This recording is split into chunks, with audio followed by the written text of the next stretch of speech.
దేవాలయాల్లో కొలువుదీరిన దేవతామూర్తులకు ధూపదీపాలు నిత్య నైవేద్యాలు సమర్పించడం పరిపాటి. అయితే ఇందులో దాగియున్న పరమార్థం ఏమిటంటే ఈ సృష్టిలోని సృజనాత్మక శక్తి సర్వశక్తిమంతుడు అయిన పరమాత్ముడికి మనం కృతజ్ఞతాపూర్వకంగా చేసేదే పూజ. మనం తినేది ధరించేది మొట్టమొదటిగా పరమాత్ముడికి సమర్పించాలి. ఎందుకంటే అవన్నీ ఇచ్చింది ఆ భగవంతుడే కనుక ఆయనకు మనం నిత్యం కృతజ్ఞతలు చెల్లిస్తుండాలి.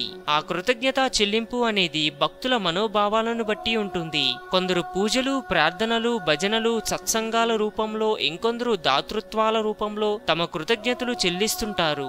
ప్రార్థన లేదా పూజ అనేది భక్తుడిని భగవంతునితో అనుసంధానం చేసే మహా అద్భుతమైన ఒక క్రియ. కాబట్టి మనం నిత్యం ప్రశాంత చిత్తంతో నిర్మలమైన మనస్సుతో ప్రార్థన చేసుకుంటే మంచిది. హిందూయిజం గురించి మరెన్నో గొప్ప గొప్ప విషయాలను తెలుసుకోవడం కోసం మా ఛానల్ని సబ్స్క్రైబ్ చేయండి. ఈ వీడియో మీకు నచ్చినట్టయితే లైక్ చేయండి, షేర్ చేయండి.